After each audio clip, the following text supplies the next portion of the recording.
નમસ્કાર મિત્રો, સ્વાગત છે તમારું અમારી ચેનલ પર એક નવા વિડીયોમાં। એક જૂના સમયની વાત છે। રાયગઢ નામના નગરમાં રાજા રાય બહાદુર શાસન હતું। રાય બહાદુર ખૂબ જ ક્રૂર અને નિર્દય રાજા હતા। દરરોજ એક નવી છોકરી સાથે લગ્ન કરતા, આગલી જ સવારે તેને ફાંસીના ફંદા પર લટકાવતા। કોઈ વ્યક્તિ વિરોધ કરીએ તો મૃત્યુદંડ આપે। રાજાના આ કઠોર અને ક્રૂર નિર્ણયથી તેની આખી પ્રજા ખૂબ દુઃખી। રાજાના મંત્રી દરબારીઓ પણ તેનાથી અત્યંત પરેશાન હતા। તેમનામાં એટલી હિંમત ન હતી કે તેઓ રાજાની સામે પોતાની નારાજગી વ્યક્ત કરે, તેને સમજાવવાનો પ્રયત્ન કરે। આખા રાજ્યમાં એક અજીબ પ્રકારનો ભય અને સન્નાટો છવાયો।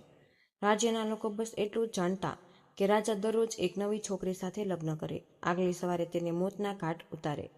આવું કેમ કરે, તેના પાછળનું કારણ કોઈ જાણતું જ નહોતું। એ જ રાજ્યના દક્ષિણ છેડે ઘટ્ટ જંગલની વચ્ચે એક બુઢો લુહાર પોતાની દીકરી ચંદ્રપ્રભા સાથે રહેતો, પણ રાજાના કૃત્યોની બરાબર ખબર હતી ન, તેથી નગર છોડીને જંગલમાં રહેવાનું શરૂ કર્યું। દીકરી ચંદ્રપ્રભા અત્યંત સુંદર અને બુદ્ધિમાન છોકરી હતી।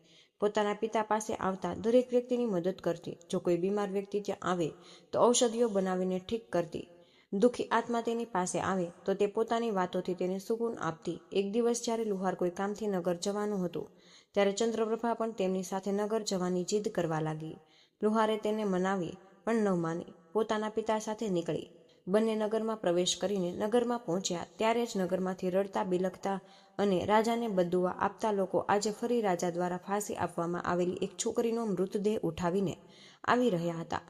બુઢા લુહારે તેમને જોયો તો તેને આખો માહોલ સમજમાં વાર ન લાગી। પોતાની દીકરીને ત્યાંથી ચાલવાનું કહ્યું, પણ ચંદ્રપ્રભાએ જ્યારે તે રડતા બિલખતા લોકોને જોયા તો તેનું હૃદય કરુણાથી ભરાઈ ગયું। બોલી કે ના પિતાજી, પહેલા મને જાણવું છે કે આ લોકો આટલા દુઃખી કેમ, રાજાને ભલું બુરું કેમ કરી રહ્યા છે। સમજાવ્યા છતાં ત્યાંથી ન ગઈ। જ્યારે ચંદ્રપ્રભાએ કેટલાક લોકોને આનું કારણ પૂછ્યું તો લોકોએ એકવાર તેને અજીબ નજરે જોઈ અને બોલ્યા કે તને કંઈ ખબર નથી। ચંદ્રપ્રભાના મનાવવા પર તે લોકોએ પોતાની આખી પીડા ભરી દાસ્તા કહી સંભળાવી। ચંદ્રપ્રભા એકદમ સ્તબ્ધ થઈ। પોતાના હોશ સંભાળ્યા તો પોતાના પિતાને કહેવા લાગી કે પિતાજી, હું આ રાજા સાથે લગ્ન કરવા માંગુ છું। દીકરીના મોહે આ વાત સાંભળીને લુહારના હોશ ઉડી ગયા, સ્તબ્ધ રહી ગયા। કંપતી અવાજે બોલ્યા કે બેટા, શું તું પાગલ થઈ ગઈ છે? આવી વાતો કરી રહી છે? હમણાં જ સાંભળ્યું નહીં કે રાજા બીજા જ દિવસે પોતાની પત્નીની હત્યા કરાવે? ચંદ્રપ્રભા કહેવા લાગી, પિતાજી, મને બરાબર ખબર છે કે હું શું કરી રહી છું। મને રાજાની પાસે જવાની પરવાનગી આપો। પોતાની બુદ્ધિના બળથી, સત્યનિષ્ઠાથી એક નિર્દય વ્યક્તિને બદલી શકું। જીવનની મોટી સિદ્ધિ થશે। આ ક્રૂર રાજાને કારણે કેટલીક નિર્દોષ છોકરીઓ પોતાનો જીવ ગુમાવી ના ઈચ્છતા હોવા છતાં બુઢા લુહારે પોતાની દીકરીની જીદ આગળ ઝૂકવું પડ્યું અને પોતાની દીકરીને રાજા રાય બહાદુરની પાસે જવાની પરવાનગી આપી। પિતાની આજ્ઞા મળતા ચંદ્રપ્રભા તેમને પ્રણામ કરી એક દ્રઢ નિશ્ચય સાથે રાજાના મહેલ તરફ ચાલી નીકળી। પહેલા જાણી લઈએ કે આખરે રાજાના લગ્ન એક દિવસ બાદ જ પોતાની નવવિવાહિત પત્નીને ફાંસી પર કેમ લટકાવે। રાજા શરૂઆતથી આવો ક્રૂર અને નિર્દય ન હતો। એક ખૂબ જ નેકદિલ અને પ્રજાનું ધ્યાન રાખનાર પ્રજાપાલક રાજા હતો। જ્યારે તે લગ્ન યોગ્ય થયો ત્યારે તેના પિતા સૂર્યપ્રતાપે લગ્ન દેવકી નામની સુંદર યુવતી સાથે કરાવ્યા। દેવકી ખૂબ જ સુંદર અને આકર્ષક સ્ત્રી હતી। રાજા રાય બહાદુર તેના રૂપનો કાયલ થઈ ગયો। દિલોજથી પોતાની પત્નીને પ્રેમ કરવા લાગ્યો। સારું ચાલી રહ્યું હતું, પછી એક દિવસ એવું થયું કે રાજાના પગ તળિયે જમીન ખસકી। રાજા દરબારથી સીધો રાણીના નિવાસ તરફ ગયો અને રાણીના કક્ષમાં પહોંચ્યો। તેણે જે દ્રશ્ય જોયું તે જોઈને સ્તબ્ધ થઈ ગયો। પત્ની દેવકી એક સેવક સાથે ઇશ્ક લડાવી રહી હતી। આ જોઈને રાજા રાય બહાદુરનું લોહી ઉઠ્યું। તરત જ પોતાની પત્ની અને સેવકને જીવતા જ એક દિવાલમાં ચણાવી દીધા। રાણીના મૃત્યુ પછી રાજા ગમનામીના સમુદ્રમાં ડૂબતો ગયો। બધાની સાથે મળવા બોલાવાનું શરૂ કર્યું। અંધારામાં રૂમમાં બંધ કરી જ્યારે રાજા આંખો બંધ હતો, તેને પોતાની પત્ની અને સેવકનું દ્રશ્ય વારંવાર યાદ આવતું। રાજાના દિલ દિમાગમાંથી ન ગયું। રાજાની અંદર એક રાક્ષસનો જન્મ થયો। હવે તે પ્રતિશોધની અગ્નિમાં બળવા લાગ્યો। રાજાએ દેશના માહેર ચિત્રકારને બોલાવ્યા અને રાણી સેવકનું દ્રશ્ય જોતા જ ચિત્રિત કરાવીને ચિત્રને પોતાના શયન કક્ષની દિવાલ પર ટાંગી દીધું। પોતાની પત્નીની બેવફાઈ રાજા એટલો આહત થયો કે તેને આખી નારી જાત જ બેવફા લાગવા લાગી। તેના દિલમાં સ્ત્રીઓ પ્રત્યે જ નફરતની આગ લાગી, ક્યારેય બુઝાઈ નહીં। તેથી તેણે ક્ષણની વિશ્રમને પીડા કેદ કરવા લાગ્યો। ચિત્ર પોતાની સામે રાખી દીધું જેથી ક્યારેય ભૂલી ન શકે। ક્રોધ અને પ્રતિશોધની આગમાં બળતા રાજાએ એક ભયાનક નિર્ણય લીધો કે દરરોજ એક નવી સ્ત્રી સાથે લગ્ન કરે અને આગલી સવારે તેને મોતના ઘાટ ઉતારે. રાજાના આ દર્દનાક અને અમાનનીય નિર્ણય પર મંત્રીએ તેને ઘણો સમજાવ્યો, પણ ન સમજ્યા. તેનું હૃદય હવે પથ્થરનું બની ચૂક્યું. ત્યારથી લઈને હવે સુધી રાજા નિર્દયતા અને ક્રૂરતા ભરેલું જીવન જીવી રહ્યા હતા. લુહારની છોકરી ચંદ્રપ્રભા રાજાના મહેલમાં પહોંચી. મહેલના પહેરેદારને કહ્યું, મને મહારાજ સાથે મળવું છે. તેમની પત્ની બનવા માંગુ છું. આ સાંભળીને પહેરેદારે તેને અજીબ દ્રષ્ટિથી ઘૂરી. વિશ્વાસ જ ન આવતો કે કોઈ છોકરી પોતાની જાન જોખમમાં મૂકવા માટે સ્વયં ચાલી આવી. ચૂપચાપ તેનો સંદેશો રાજા સુધી પહોંચાડ્યો અને રાજા પણ આ સાંભળીને ચકરાઈ ગયા. વિચાર્યું કે આ કેવી છોકરી જે પોતાની મૃત્યુને જાતે ગળે લગાવે છે. રાજાએ તરત જ સેવકોને આદેશ આપ્યો કે છોકરીને તરત જ મારી સામે લાવો. સિપાઈઓ ચંદ્રપ્રભાને રાજા જોઈ બસ તેને જોતા જ રહી ગયા. આજ સુધી તેણે આટલી માસૂમ, સુંદર અને શાંતિ ભરેલી સ્ત્રી નહોતી જોઈ. ચંદ્રપ્રભાની આંખોમાં એક અજીબ પ્રકારની સચ્ચાઈ અને વિશ્વાસ હતો. રાજાને અનુભવ પહેલો ચહેરા પર એક ખુશીની હળવી મુસ્કાન આવી. થોડી ક્ષણોમાં તે મુસ્કાન મુરઝાઈ ગઈ. તેના ચહેરા પર માયુસી પાછી આવી. રાજાએ બહુ ગંભીરતાથી ચંદ્રપ્રભાને પૂછ્યું કે શું વિચારીને આવી છે? તને ખબર નથી કે મારી સાથે લગ્ન કરવા એટલે પોતાની મૃત્યુને ગળે લગાવી? ચંદ્રપ્રભા નિષ્ખિલ અને દ્રઢ નાયકની જેમ કોઈ સંકોચ વગર રાજાની આંખોમાં આંખો નાખીને બોલી, રાજન, મને તમારા વિશે ખબર છે. તમારી સાથે લગ્ન કરવાનો નિર્ણય કર્યો. રાજા હેરાન થતા કહેવા લાગ્યા, ઠીક છે, બધું જ જાણે છે. તારો આ જ નિર્ણય તો મને કોઈ એતરાજ નથી. આપણે કાલે જ તારી સાથે લગ્ન કરીશું. બીજા દિવસે રાજા અને ચંદ્રપ્રભાના લગ્ન થયા. ચંદ્રપ્રભા તે રાજ્યની રાણી અને રાજાની પત્ની બની ગઈ. ચંદ્રપ્રભાએ સોળ શૃંગાર કર્યા અને સુહાગનની સેજ પર બેસીને રાજાની રાહ જોવા લાગી. આંખોમાં એક અદ્ભુત વિશ્વાસ હતો, માનો તેણે પોતાના જીવનની સૌથી મોટો પડકાર સામનો કર્યો. થોડી જ વારમાં જ્યારે રાજા રાય બહાદુર કમરામાં આવ્યા અને દુલ્હનના રૂપમાં સજ્જ ચંદ્રપ્રભાને જોઈ તો ખૂબસૂરતીનો કાયલ થઈ ગયો. પણ ત્યારે જ તેનું ધ્યાન દિવાલ પર ટાંગેલી પોતાની મૃત પત્નીની તસવીર તરફ ગયું. આંખોમાં એક દર્દ અને ગુસ્સો જાગી ગયો. રાજાની બધી યાદો તાજી થઈ. આંખોમાં ઓરતની બેવફાઈ આગ ફરી ઝલી. ચંદ્રપ્રભાના સાહસ, તેની સાદગી અને તેની ખૂબસૂરતીને જોઈને એક અલગ જ જગ્યા કદાચ ક્યાંક ઇજ્જત બની ગઈ. રાજાએ ગુસ્સામાં કહ્યું, તે જાણતી હોવા છતાં કાલે સવારે આપણે તને ફાંસી પર લટકાવીશું. આ બેકૂફીવાળી હરકત ચંદ્રપ્રભા બહુ જ વિનમ્રતા અને આદર સાથે પોતાની આંખોમાં ડર વગર, જિજ્ઞાસા વગર રાજાની આંખમાં જોતી બોલી કે હે સ્વામી, આ નિર્ણય તો ઉપરવાળાએ કર્યો. તેનો નિર્ણય મને હર હાલમાં મંજૂર છે. રાજા બોલ્યા કે સવારે તારી સાથે શું થશે જાણતી હોવા છતાં મૃત્યુનો ભય નથી. ચંદ્રપ્રભા બોલી કે મહારાજ, હું સારી રીતે જાણું છું કે સવાર થતાં જ તમે મને મરાવી દેશો, પણ તે પહેલાં મારી પાસે આજની આખી રાત છે. પ્રેમ અને ખુશીનો કોઈ પેમાનો નથી. પ્રેમ તો હૃદયની ગહેરાઈ બસે. તેથી આજની રાત પ્રેમભરી વાતો કરીએ. રાજા કહેવા લાગ્યા કે તારી આ દિલ ફરેબ વાતોનો મારા પર કોઈ અસર નહીં થાય. ચંદ્રપ્રભા પ્રેમ અને મર્યાદા સાથે કહેવા લાગી, એ સ્વામી, એક રાત માટે જ સાચું, પણ તમારી પત્ની છો. રાત પર મારો હક છે. હમણાં માટે આ ગુસ્સો છોડી દો અને થોડા શાંત થાઓ. ચંદ્રપ્રભાની વાત સાંભળીને રાજાનો ક્રોધ ઠંડો થયો. આરામથી રૂમમાં બેઠા, ખુરશી પર બેસી ગયા. ચંદ્રપ્રભા કહેવા લાગી કે મહારાજ, આજની રાત તમારા દિલ બહેલાવા માટે હું તમને સંભળાવું. શેર, શાયરી કે પછી કોઈ ગીત સંભળાવું. રાજા કહેવા લાગ્યા કે એક રાતની પત્ની છે અને આ રાત પર તારો પૂરો હક છે. ચાલ, તને એક કહાની સંભળાવું. ચંદ્રપ્રભા બહુ જ અદબ અને રાજાને કહાની સંભળાવવાનું શરૂ કર્યું. મહારાજ, જૂના સમયની વાત છે. એક નગરમાં એક વેપારી હતો. તેના પરિવારમાં તેની પત્ની, એક જવાન દીકરી અને બે નાના દીકરા. દીકરી જવાન થઈ હોવાથી વેપારીએ દિનરાત તેના લગ્નની ચિંતા ખાધી. પૈસા જમા કરી પોતાની દીકરીના લગ્ન ધામધૂમથી કરાવ્યા. તેને પરદેશ જવું પડતું. સફર લાંબી હતી, તેથી પોતાના ઘરવાળાઓ થોડા દિવસમાં જ આવવાનું કહીને ત્યાંથી નીકળી પડ્યો. જતી વખતે તેની દીકરીએ તેને ખજૂર આપ્યા. પિતાજી, સફર લાંબી છે, ભૂખ લાગે, રસ્તામાં આ ખજૂર ખાઈ લેજો. દીકરી દ્વારા આપેલા ખજૂર લઈને વેપારી પરદેશ માટે નીકળી પડ્યો.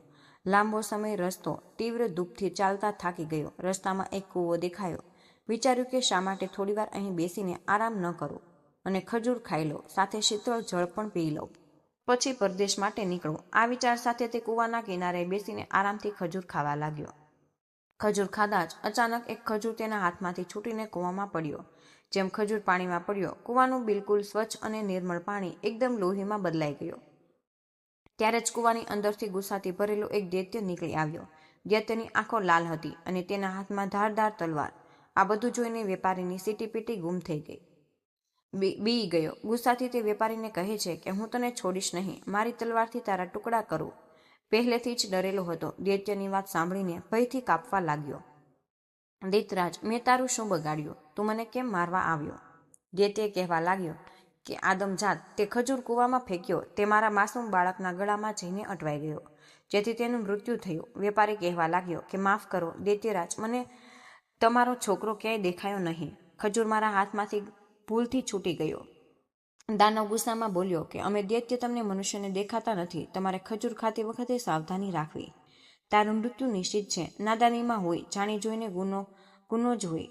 તારા ટુકડા કરીને મારા છોકરાના મૃત્યુનો બદલો લઈશ. આ જ ઇન્સાફ છે. વેપારી બિચારો મજબૂર થઈને કહેવા લાગ્યો કે દૈત્યરાજ, જો મને મારવાથી તારો બદલો પૂરો થાય તો તારા હાથે મરવું મંજૂર છે. મારી પાસે એક અનુરોધ છે. રાક્ષસ કહેવા લાગ્યો, કેવો અનુરોધ? ભારે હૃદયે કહેવા લાગ્યો કે મારા ઉપર હજુ ઘણી બધી જવાબદારીઓ છે. ઘણા લોકો પાસેથી ઉધાર લીધું, ઉધાર ચૂકવવાનું, પોતાની જવાન દીકરીના લગ્ન કરાવવા. એકવાર આ જવાબદારી પૂરી કરી દઉં પછી હું જાતે જ તારી પાસે આવી જઈશ. મને મારીને પોતાનો બદલો પૂરો કરી લે છે. આ સાંભળીને દૈત્ય વિચારમાં પડી ગયો. આટલી કહાની કહેતા સવાર થઈ. ચંદ્રપ્રભા કહાની સંભળાવવાનું બંધ કરી ચૂપ થઈ ગઈ. ચંદ્રપ્રભાએ ચૂપ જોઈને રાજા કહેવા લાગ્યા, ચંદ્રપ્રભા, તું ચૂપ કેમ થઈ ગઈ? મને બતાવ. વેપારીને મારી નાખ્યો કે પછી તેના કહ્યા મુજબ તેને થોડો સમય આપી દીધો? ચંદ્રપ્રભા કહેવા લાગી કે મહારાજ, રાત પૂરી થઈ ગઈ, હવે સવાર થઈ, મારા મરવાનો વખત આવી ગયો. રાજા કહેવા લાગ્યા, પણ મને ઓછામાં ઓછું એટલું તો બતાવ કે દૈત્યએ તે વેપારીને માર્યો કે છોડી દીધો? ચંદ્રપ્રભા બોલી કે મહારાજ, કહાની ખૂબ લાંબી છે. આખી કહાની કહેવા માટે ઘણો વખત જરૂરી છે. મારો વખત હવે ખતમ થયો. આ સાંભળીને રાજા વિચારમાં પડી ગયા. થોડું વિચારીને રાજા હવે પોતાની નવવિવાહિત રાણીને કહે છે કે તું ચિંતા ન કર, આપણે વખતને રોકી દઈશું. આપણે એક દિવસનું જીવન વધુ આપીએ. હવે તું આગળની કહાની સંભળાવ. ચંદ્રપ્રભા કહે છે કે ના સ્વામી, કહાની તો રાત્રે જ સંભળાય. હવે સવાર થઈ ગઈ, તેથી તમે પોતાની રાજસી કાર્ય કરો. આગળની કહાની તો હું રાત્રે જ સંભળાવીશ. સાંભળીને રાજા વિચારે કે કેટલીક છોકરીઓ મારી પાસે આવી અને મોતના ઘાટ ઉતારી દેવાય. બધાના ચહેરા પર મોતનો ભય હતો, સ્પષ્ટ દેખાતો. આની કહાની મને ખૂબ જ રસપ્રદ લાગી, તેથી આની જાન માત્ર આજ માટે બક્ષી દઉં છું. કાલે આનું પણ એ જ હાલ થશે. બાકી છોકરીઓનું શું થયું? એ આવું વિચારીને રાજા ત્યાંથી ચાલ્યા ગયા. પોતાના દિવસભર રાજાસી કામોમાં વ્યસ્ત હતા. ચંદ્રપ્રભા હાથ જોડીને ઉપરવાળાને પ્રાર્થના કરે છે કે હે ભગવાન, મારા પ્રતિને સદબુદ્ધિ આપો, તેમના આ પાપ કૃત્યને ક્ષમા કરો, સાચો રસ્તો બતાવો. સાંજના સમયે રાજા બેચેની સાથે ચંદ્રપ્રભાના રૂમમાં ગયા. જલ્દીથી કહાની સંભળાવવાનું શરૂ કરો. રાજાની બેચેની જોઈને ચંદ્રપ્રભા કહે છે કે થોડું સબર કરો, તમારા માટે ખાલું ગોઠવું છું, તમે ભોજન કરો, પછી આગળની કહાની સંભળાવો. આ કહીને ચંદ્રપ્રભા રાજાને ખાણું પીરસવા લાગી. કહેવા લાગી કે આ તો નોકરનું કામ છે, તો આશા માટે કરી રહી છે. ચંદ્રપ્રભા પ્યારથી કહેવા લાગી, સ્વામી, એક પત્નીનું આ કર્તવ્ય હોય, પોતાના પતિનો ખ્યાલ રાખવો. તને કોણ જાણે કે મારી સાથે પૂરું જીવન વિતાવવાનું છે. આજની રાત પછી તો આ બધું કામ નોકરને જ કરવું. ચંદ્રપ્રભા કહેવા લાગી, મહારાજ, આજની રાત જ સાચું, પણ તમારી સેવા કરવાનો મોકો મળ્યો. મરતી વખતે સુકૂનથી મરીશ. જેટલો પણ સમય મળ્યો તેમાં પોતાની પત્નીની સેવા કરી. આ સાંભળીને રાજાના દિલને સુકૂન મળ્યો. ત્યારે જ તેને પોતાની પત્નીની બેવફાઈ યાદ આવી ગઈ. રાજા ગુસ્સાથી કહેવા લાગ્યા, ફાલતુની વાતો મારી સાથે ન કર, જલ્દીથી કહાની સંભળાવ. ચંદ્રપ્રભા આગળની કહાની સંભળાવતા કહે છે કે વેપારીની વાત સાંભળીને થોડી વાર વિચારી દૈત્ય બોલ્યો કે જો હું તને થોડો સમય આપી દઉં તો શું ભરોસો કે તું પાછો આવીશ? વેપારી કહેવા લાગ્યો કે દૈત્યરાજ, હું ભગવાનની કસમ ખાઈને કહું કે પોતાના કામો પૂરા કરીને ફરી આવીશ. જાતને તારા હવાલે કરી દઈશ. મારા પર વિશ્વાસ કર. દૈત્ય કહેવા લાગ્યો, ઠીક છે, 1 મહિનાનો સમય આપો. વેપારી દૈત્યનો આભાર માની પોતાના ઘર તરફ ચાલ્યો. થોડા દિવસની સફર પછી તે પોતાના ઘરે પહોંચ્યો. વેપારીને ઘર આવેલો જોઈ તેની પત્ની અને બાળકો ખુશ થયા. પત્ની કહે છે કે સ્વામી, તમે થાકી ગયા હશો, હાથ પગ ધોવો, હું તમારા માટે ખાણું ગોઠવું. આ વખતે કેમ મારું દિલ ખૂબ ગભરાઈ રહ્યું છે. ભગવાનનો શુકર છે કે તમે સલામત ઘરે પાછા આવ્યા. પત્નીના મોઢે આવી વાત સાંભળી અંદરથી વેપારીનું દિલ તૂટી પડ્યું હતું. જ્યારે હું હંમેશા માટે ચાલ્યો જઈશ તો મારી પત્ની અને બાળકોનું શું થશે? વેપારીએ આગળ એક કાગળ ઉપર પોતાના જીવનનો બચેલો બધો જ લખી લીધા અને દરરોજ એક જ દિવસને તે કાઢતો જતો. ધીમે ધીમે સમય વીતતો ગયો.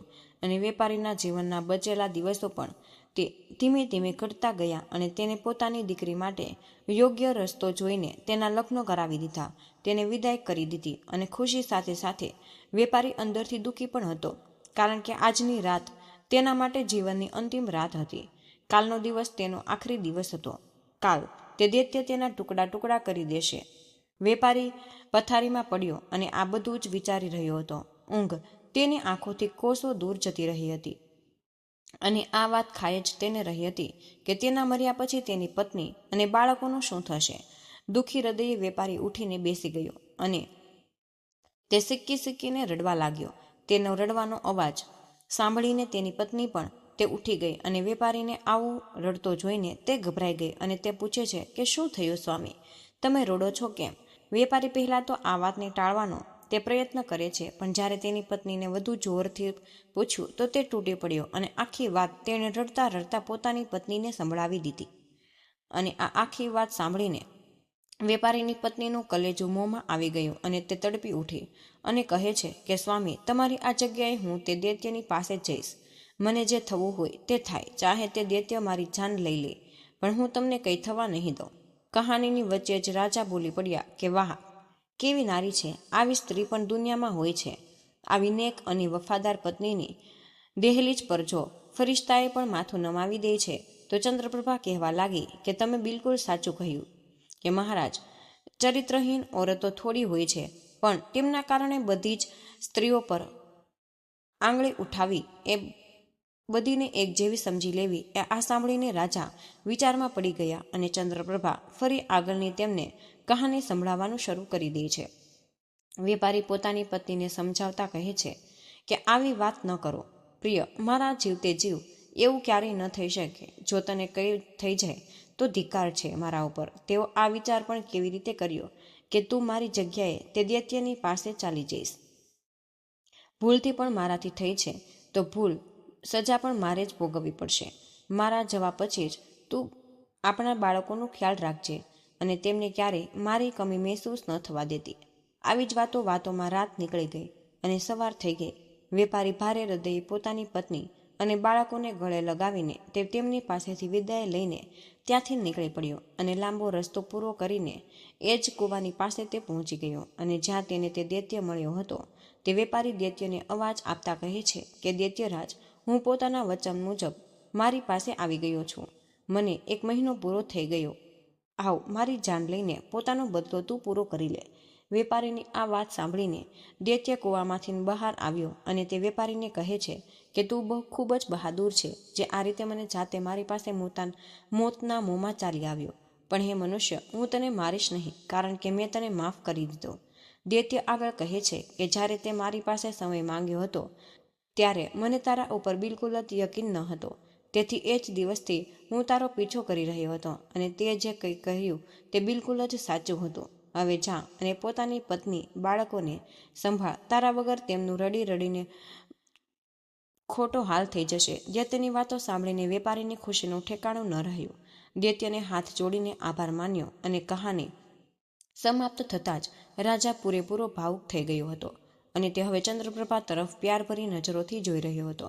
ચંદ્રપ્રભા બોલી કે મહારાજ, કોઈ પણ એક વ્યક્તિની ભૂલની સજા ઘણા નિર્દોષોને આપવી પડે છે. એ ઉચિત નથી.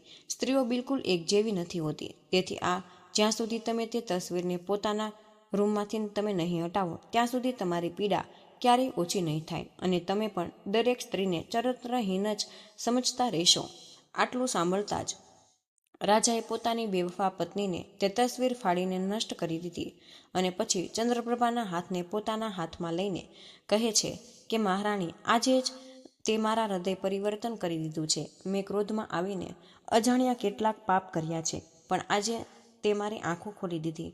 ચંદ્રપ્રભા કહેવા લાગી કે મહારાજ, હવે તમે મને મારવા માંગો છો કે બેશક મારી દો, પણ મારો તમને એક જ અનુરોધ છે કે તમે મને સિપાઈઓના હાથે નહીં, પરંતુ તમે જાતે જ પોતાના હાથે મને ફાંસી આપો. મને એ બિલકુલ જ ગવારું નથી કે મને કોઈ સિપાહી હાથ લગાવે. તમારા હાથથી જ મરું તો મારા મનને પણ સુકૂન મળશે. રાજા કહેવા લાગ્યા કે ના ના મહારાણી, હું તને નહીં કંઈ જ નહીં કરું. મારો ખોખલો ભ્રમ તોડીને આ જિલ્લતભરી જિંદગીમાંથી બહાર કાઢનારી દેવીને હું કેવી રીતે મારી શકું? હું હંમેશા તને પોતાની પાપણો પર જ બેસાડીને રાખીશ. જેટલા પાપ મેં કર્યા છે તેના માટે કદાચ ઉપરવાળો મને ક્યારેય બિલકુલ માફ નહીં કરે, પણ હવે હું બચેલા પેલા જીવનમાં પોતાની પ્રજા અને તારી સાથે માત્ર ખુશીઓ જ ખુશીઓ વેચવા માંગુ છું. આ બાજુ જ્યારે લુહારને ખબર પડી કે તેની દીકરી માત્ર સલામત જ નથી, પણ તેણે રાજાની પર આંખો ખોલી દીધી છે અને રાજા હવે એક નેક ઇન્સાન પણ બની ગયો છે, તો તેની ખુશીનું કોઈ જ ઠેકાણું ન રહ્યું. રાજા રાય બહાદુર હવે રાણી ચંદ્રપ્રભા સાથે એક હસતું ખુશીનું જીવન વિતાવવા લાગ્યા હતા અને રાજાએ રાણી ચંદ્રપ્રભાની સમજદારી અને બલિદાનને સમજ્યું અને પોતાની જૂની પીડામાંથી મુક્તિ મેળવી. તો મિત્રો, આજનો હવે આ વિડીયો અમે અહીં જ પૂર્ણ કરી રહ્યા છીએ. આજની આ માહિતી જો તમને પસંદ આવી હોય તો વિડીયોને તમે લાઈક અને તમારા મિત્રો સાથે શેર કરજો. ચેનલ પર તમે પહેલીવાર આવ્યા હોય તો ચેનલને સબસ્ક્રાઈબ કરવાનું બિલકુલ ભૂલશો નહીં. કમેન્ટમાં જય શ્રી કૃષ્ણ લખી દેજો. જય શ્રી કૃષ્ણ. રાધે રાધે. ધન્યવાદ.